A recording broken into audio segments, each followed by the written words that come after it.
and welcome to the Miniature channel. In this episode we will add light to my tiny little music store. But before we can switch it on, we will have to build tiny little lampshades and install them and do all the little wiring. So let's dive into the miniature worlds. Building miniatures requires a lot of creativity in terms of materials. Here I am using the inside plastic part of cotton buds to make glass bottles. As you can see, I am heating it up over the candle carefully and then just pull it a tiny little bit, which was really not easy because if I pulled too far, I didn't form that little bottleneck that I wanted. But here you can see how I'm cutting them now.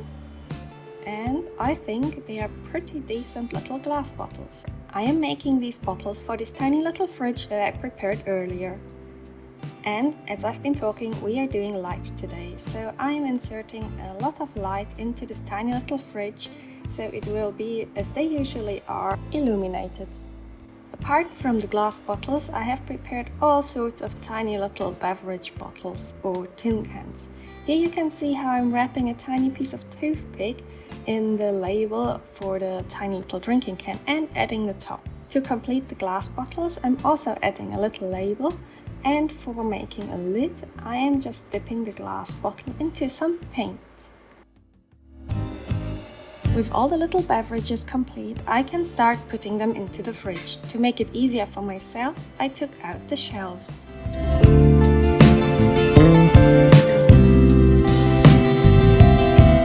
This is how they look all stocked up. You can see the glass bottles, and I think that's some apple cider next to it.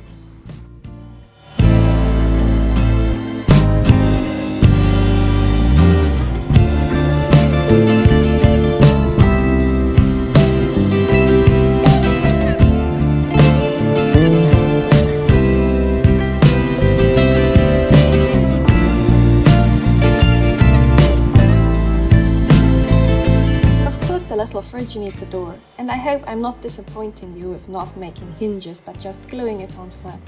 So we can't really open it, but I'm still adding a handle. The little fridge is completed now, and let's go to the real lighting. I spent an entire day thinking and drawing and trying and failing awfully many times. But I kept going, and at some point I came up with the template for this lampshade that you see me assemble here. I'm sparing you to watch all my troubles, but here you can see how it comes together. And at some point I started calling them cupcakes because they look like the frosting on top of the cupcakes. And I think the struggles were totally worth it because look how those lampshades turn out.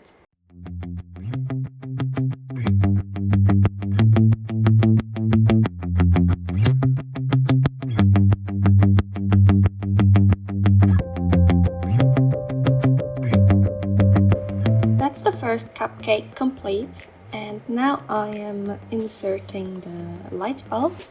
For the light bulb I soldered together 3 little LED lights and wrapped them in some yellow paper to give them a warmer shade of white, because the original was quite bluish white. Now this is my laser cutter cutting out the stucco, because when looking at my little music store I thought I cannot hang lampshades without a little bit of stucco. This type of layered working, when I cut out the different parts, glue them together and then paint them over so it becomes one overall object in the end, has become one of my favorite techniques meanwhile with working with miniatures. And I hope you love it as much as I do, because I think there will be more of it soon.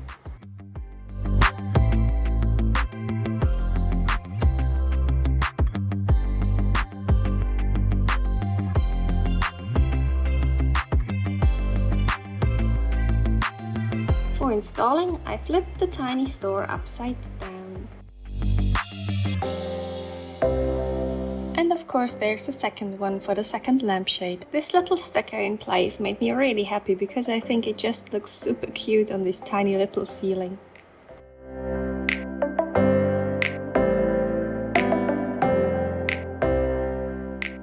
For finding the right height for the lampshade, I decided to close the miniature so I could see all the relations. When I made my decision, I bended the wire so it stayed in place. I think this looks good. When looking at the miniature from the outside, I noticed that I'm still lacking a shop sign. So for the front, I just want to have a 3D font, which says the Sound Nook.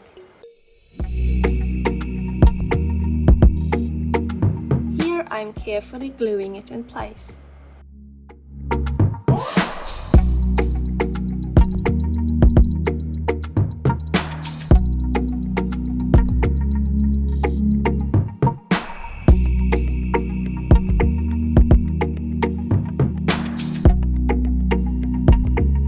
To give it that extra shine, I am painting the front in gold.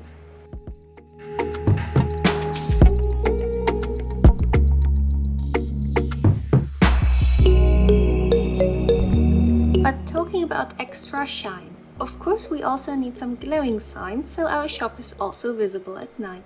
For this I am just using a small version of the logo.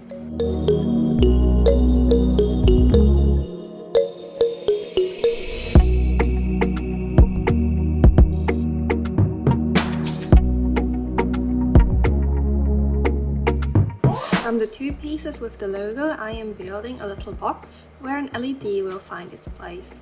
This time I am using one large LED to give it some even lighting.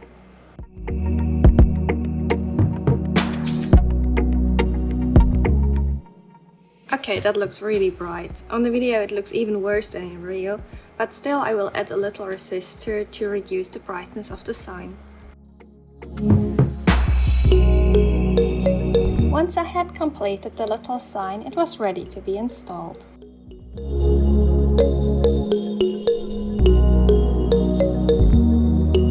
The next step is to install more wall lights. So I drilled these holes as I showed you, but then I had an accident. My drill broke and caused this big spot on the wall. So I think I'll have to hang some posters in this place. But here you can see how I'm threading the LED lights through these holes that I drilled. And later on we'll cover them.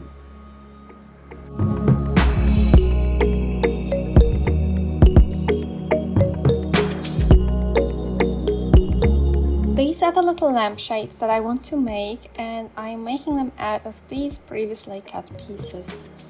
They are similar to the big lampshades. I am using my tweezers to roll them, and then I am simply gluing them to the wall. It's rather easy, but still it was quite a lot of work since I had so many of them. And this is what the back of the miniature looks like right now. So there's a lot of soldering to do, and I'll be right back after I'm done. With all the cables connected, the tiny music store can finally come to life.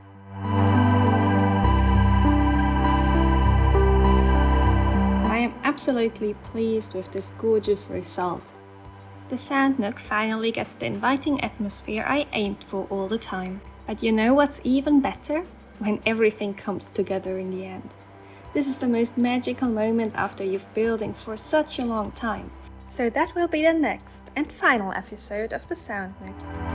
And if you just can't wait to get your hands on your first miniature build, I will soon have a video where I guide you through all the tools and materials you need to get started. So if you don't want to miss any of that, subscribe.